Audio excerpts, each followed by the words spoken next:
This is another Fox News alert. Moments ago, Alabama Governor Kay Ivey signed one of the strictest abortion bills in the country into law.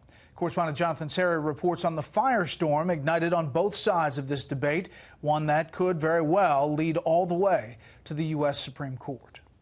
The Republican-controlled state Senate voted 25-6 to make it a Class A felony for doctors to perform abortions in Alabama unless the mother's life is in danger.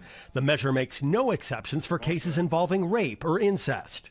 Life is a gift of our Creator, and we must do everything that we can to protect life. Outrage from state and national Democrats soon followed. I apologize to the women of Alabama for this archaic law that we passed. We need to lift up their voices. We need to lift up the voices of women and families across America who see their civil rights and human rights being taken away from them. Democratic presidential candidate Kirsten Gillibrand plans to speak tomorrow at a women's rally in Georgia, where Republican Governor Brian Kemp signed a similar bill last week.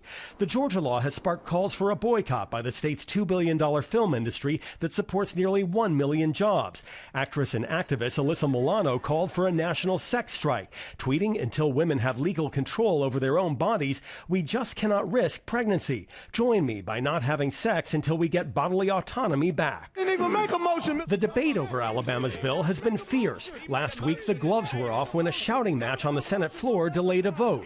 The legislation will likely face an immediate legal challenge. It's designed in every way to do just that. That's why we were trying to keep it just as it was to address the issue that Roe versus Wade was decided on, which is that baby in the womb a person. Supporters say they want the case to be taken up by the U.S. Supreme Court.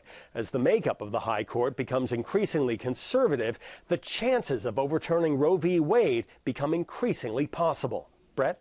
Jonathan, thank you. More on this with the panel.